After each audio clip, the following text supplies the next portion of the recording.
Lettre de Jude. Moi, Jude, serviteur de Jésus-Christ et frère de Jacques, j'écris à ceux que Dieu le Père a appelés. Il les aime et il les garde par Jésus-Christ.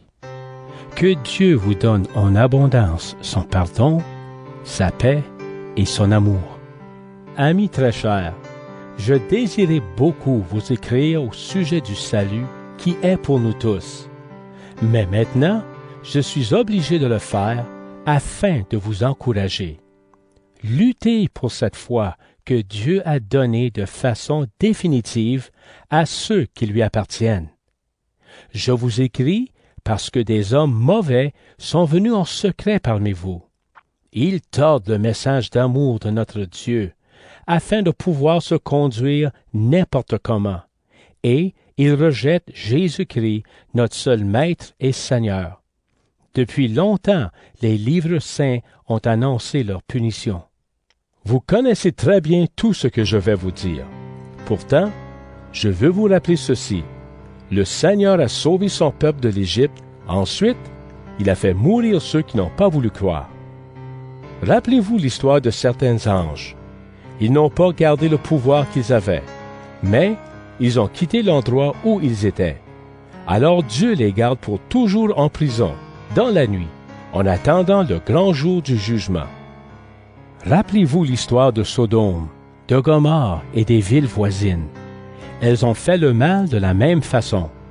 Leurs habitants se conduisaient de façon immorale et voulaient coucher avec des êtres d'une autre nature. Maintenant, ils sont punis dans un feu qui dure toujours, et ainsi ils servent d'exemple. Au milieu de vous, ces gens mauvais agissent comme les habitants de ces villes. Ils imaginent des choses qui sont fausses. Alors, ils suivent les mauvais désirs de leur corps, ils méprisent l'autorité du Seigneur, ils insultent les anges glorieux. Même Michel, le chef des anges, n'a pas fait cela. Pourtant, il a discuté avec l'esprit du mal au sujet du corps de Moïse. Eh bien, dans cette dispute, il n'a pas osé l'insulter en le jugeant. Il a dit seulement « Que le Seigneur te punisse ». Par contre, ces gens mauvais insultent ce qu'ils ne connaissent pas, et ce qu'ils savent d'une façon naturelle, comme des animaux sans intelligence, même cela ne sert qu'à les détruire. Quel malheur pour eux!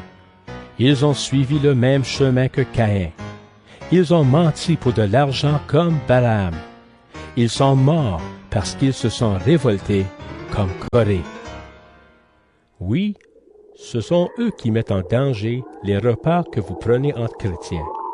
Là, ils mangent et ils boivent en abondance, sans aucune honte, en ne pensant qu'à eux.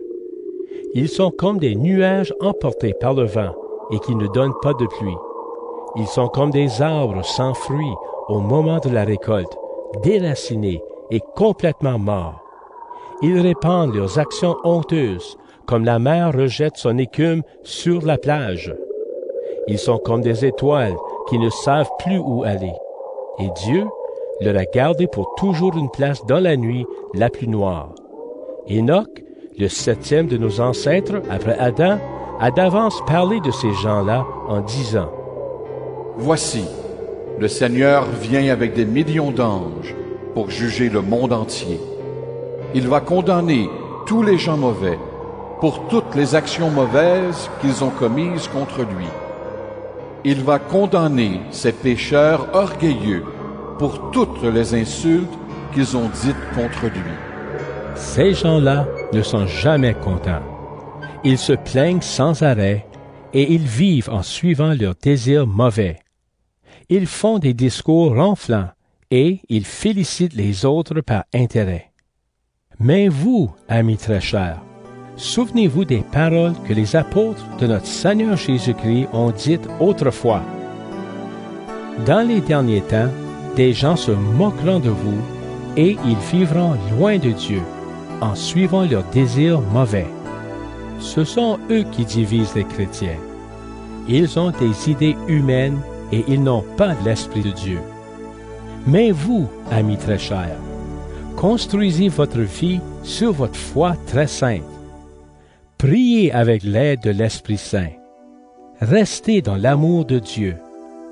Mettez votre confiance en notre Seigneur Jésus-Christ. Dans sa bonté, il vous donnera la vie avec Dieu pour toujours.